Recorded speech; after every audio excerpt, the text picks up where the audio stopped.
Hey guys, it's me again. I'm gonna go ahead and get started with the July 30th devotional. Sorry I haven't been as active as I need to be in this. Um, it's been kind of a long last week. um, but I'm gonna go ahead and jump right back in it. Let's see. Today's verse comes from Romans 7:21. I have discovered this principle of life, that when I want to do what is right, I inevitably do what is wrong. It's a pretty powerful verse there. A common key at the bottom says, use a concordance to look up the word grace in the Bible, especially all the time it occurs in the New Testament. Then thank God for his unmerited favor to you when you sin. Don't be discouraged.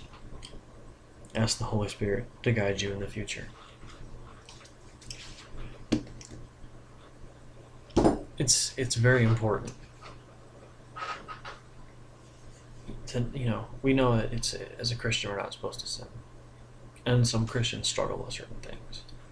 I myself struggle with certain things. So I struggle. There's one thing, not one thing. There's certain things in my life that I try and push past and try and move on from. And I just I keep, and sometimes I go back and I do it again. I say it again, or I act it again. And I know I shouldn't be doing it. And I've always asked myself this question: why can't I stop? Why can I not stop doing that? Why am I struggling with this so much? Why can't I just get past it and not worry about it ever again? For a lot of people, it's a big issue. For myself, it's a big issue. I try very hard to do and be the man that God has called me to be, and sometimes it's very difficult. That comes along with being a Christian. It's not going to be easy. But what I have noticed is when I think about not doing something a lot, like I cannot do this now. I need to refuse to do this. I need to stop doing this.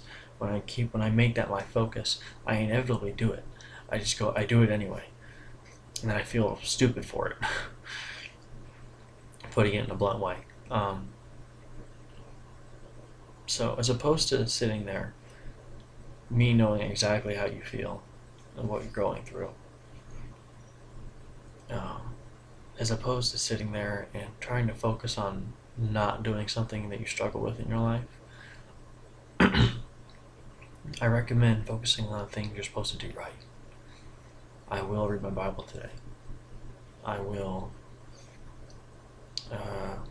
be a good Christian example. Being more specific, for those of you out there that need something more specific, I will be the man of God I need to be so I can help somebody today. I will be the woman of God I need to be so I can help somebody today. I will be an example for children to see, for them to follow. And that's a challenging one because we're not perfect, but we will do what we can when we can, so we can be an example for the generation younger than we are.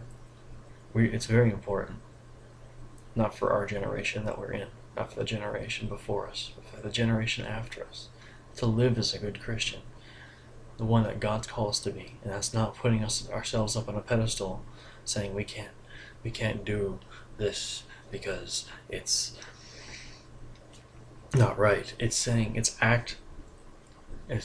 stop trying to pretend you're something you're not. It's time to be who God has designed you, wired you, and made you act, but do it in a Christian way. It's not changing who you are, but it's releasing yourself from the inside out. Why do people drink?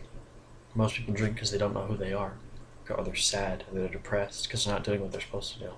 Why do people do drugs? For the same reason, because they're hurting on the inside. Being a Christian is just letting God in you and doing what Jesus and God has called you to do and be. That's when you find happiness, and that's when you're able to do what you're supposed to do. When you do that, the problems that you struggle with day by day will then start to become less and less and less, and it's not going to be as bad. I can say that for a fact. That hasn't been as bad for me. So my encouragement to you today is focus on the good. Focus on what you're supposed to do, not what you're not supposed to do. Hope you guys have a blessed day and that you get a lot accomplished.